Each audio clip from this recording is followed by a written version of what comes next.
Bismillahirrahmanirrahim. Assalamualaikum warahmatullahi wabarakatuh.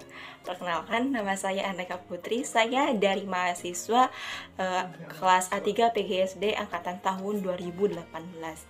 Nah, pada saat ini saya akan memaparkan hasil laporan mengenai program KKN saya pada siklus kedua dengan fokus sasaran program yakni pembelajaran pada saat pandemi COVID-19. Untuk siklus yang kedua ini, saya menggunakan dua narasumber. Yang pertama ada guru kelas dari MI Al-Mujahidin, yang kedua ada guru mata pelajaran Bahasa Indonesia dari Madrasah Sanawiyah Darut Tawabin.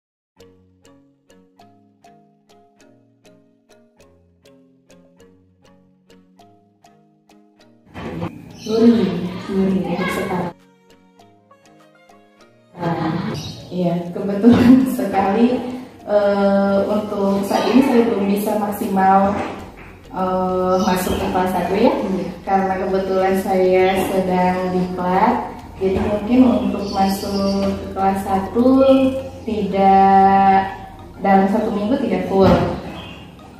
Jadi untuk metode pembelajaran itu masih sama seperti pembelajaran saat normal.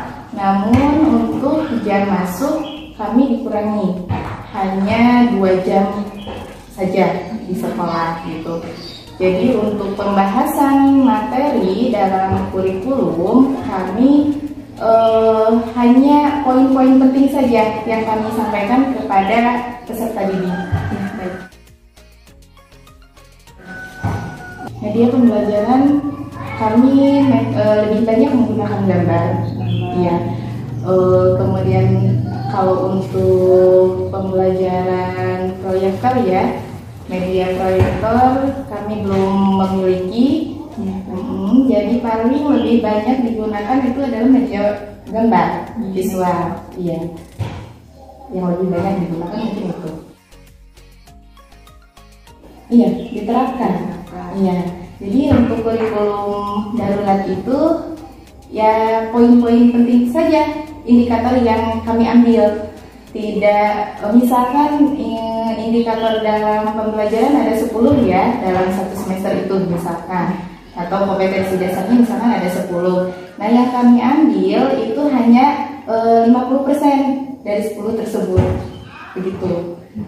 Jadi isinya dalam kurikulum darurat memang seperti itu, tidak full pembelajaran. Kalau dulu kan pembelajaran memang harus sampai sampai siang ya, sampai jam 1. Nah, kalau sekarang untuk kurikulum darurat itu kami hanya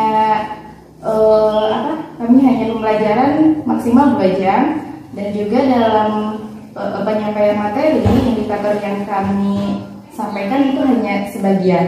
Jadi dipilih indikator yang paling penting saja. Dalam model luring ya,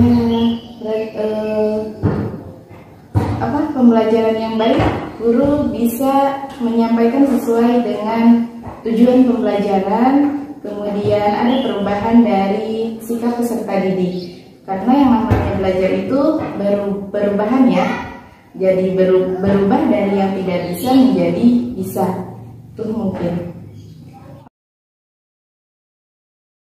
Ya, sebelumnya pernah, namun memang banyak kendala terutama dari kendala orang tua ya, banyak yang mengeluh. Kami juga sebagai pihak guru kesulitan untuk menyampaikan materi karena tidak semua siswa itu mempunyai komputer atau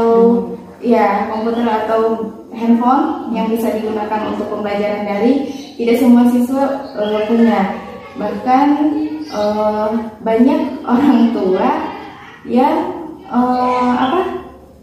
mengeluh meminta bagaimana supaya caranya tidak daring gitu, supaya pembelajaran tetap berjalan. Iya, secara tatap muka. Kami tidak bisa ya, waktu itu kami tidak bisa melanggar peraturan. Iya, takutnya memang yang menjadi bahwa takutnya nanti sekolah kami yang tercoreng. Nah makanya untuk pas awal itu kalau nggak salah 3 bulannya ya kurang lebih 1 semester yang semester kedua itu kurang lebih ya 3 bulanan lah pembelajaran daring. Nah kami evaluasi ternyata pembelajaran daring ini kurang efektif ya untuk sekolah kami. Nah makanya kami ganti sistem pembelajaran untuk sekarang dari 1 tahun ke belakang sampai sekarang itu pembelajarannya luring. Sistemnya ya sangat kesulitan sekali ya. Mungkin untuk pendidikan karakter ya, contoh misalkan anak dalam kesehariannya membantu orang tua nanti dipotokkan, itu juga hanya sebagian orang tua, hanya sebagian anak yang orang tuanya memang memiliki handphone. Kalau anak yang tidak memiliki handphone untuk kegiatan sehari-hari, untuk penilaian karakternya tidak ada. Nah itulah yang tidak menjadi efektifnya. Jadi tidak semua anak dapat tidak terlihat nilai karakternya gitu. Kalau untuk siswa yang memang mengirimkan tugasnya gitu dalam membantu orang tua gitu, itu bisa terlihat untuk nilai karakternya. Berarti dia sudah bisa membantu orang tua, sudah bisa disiplin.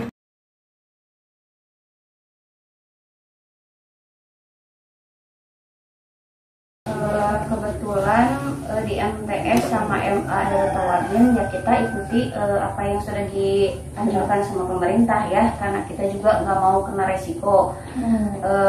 Pembelajaran di sini yang kita laksanakan daring sama seperti sekolah-sekolah yang lainnya. Tapi kalau selama daring itu ada masa kadang 1 bulan sekali kita melakukan pembelajaran, tapi bukan pembelajaran tatap muka, hanya saja pengumpulan tugas seperti itu.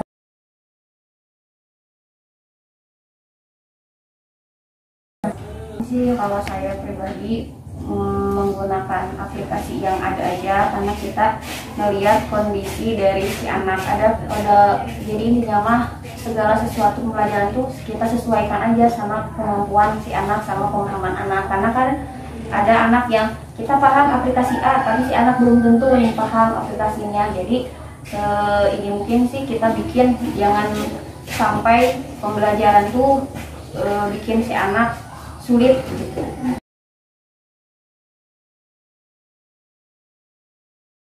Kalau yang pertama sih yang paling saya utamakan itu kedisiplinan ya. Kenapa disiplin? Karena kita bisa tahu nih kalau ini waktunya daring, karena di sini kan juga tetap ya daring juga di waktu gitu. Kita lihat nih anak yang tepat waktu ketika akan melaksanakan daring itu siapa aja. Nah di situ saya tidak nilai ini anak ini disiplin dalam hal waktu. Terus yang kedua saya nilai dari pengumpulan tugas, karena tetap kan meskipun daring ada tugas-tugas yang harus dikumpulkan. Dari situ juga kelihatan sikap anak, karakter anak itu seperti apa. Salah satunya adalah kedisiplinan waktu dalam pelaksanaan daring sama pengumpulan tugas-tugasnya.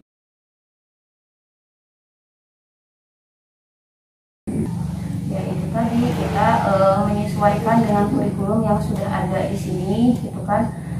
Tapi tentunya kurikulum tersebut juga jangan sampai memberatkan ke siswanya juga, karena kita juga lihat kondisi siswa sama kekurangan siswa, terus kelebihan siswa, kita lihat kan disesuaikannya dari situ sama kemampuan siswa tersebut. Intinya mah dikomunikasikan dulu, terus disesuaikan dengan keadaan situasi sama siswa-siswa tersebut.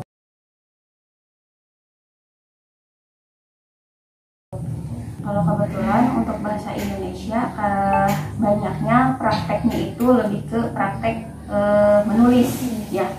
Jadi membuat sebuah karya, salah satunya misal karya menulis cerita fantasi atau narasi.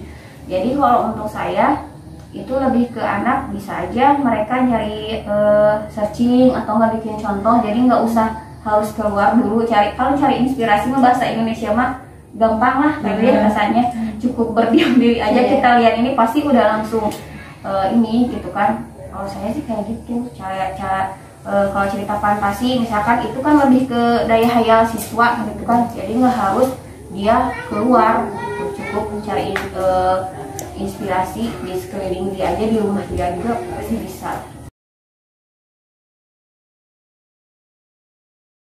Kalau di saya sih bahasa Indonesia, jadi untuk di sini ya yang menonjolnya itu anak kayak bikin puisi kayak gitu, puisi, cerita pendek, berpikir kreatif ya, kreatif, cerita fantasi kayak gitu. Karena kebetulan apalagi yang kelas 8 untuk MTS sama yang MA kelas 12 kelihatan menonjolnya tuh lebih banyaknya kayak bikin cerita pendek, puisi kayak gitu.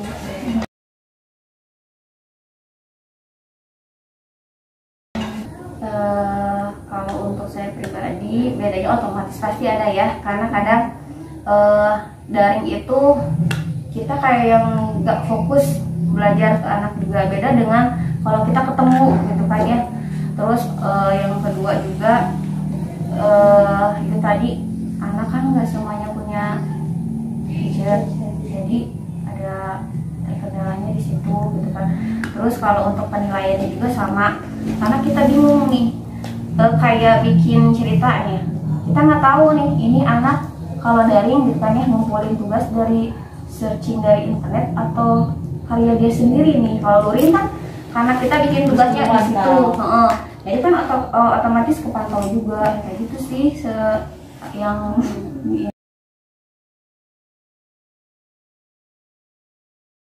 mudah-mudahan kedepannya apa sih proses pembelajaran entah itu untuk anak dulu kita bisa mencontoh lah dari negara-negara luar gitu kan ya, paling enggak yang Asia dulu lah gitu kan, yang tujuannya bisa memajukan pendidikan itu sendiri. Karena yang kita tahu kan yang namanya ada istilah anak-anak itu adalah generasi-generasi penerus bangsa kan kayak gitu. Itu sih harapan saya ke depannya.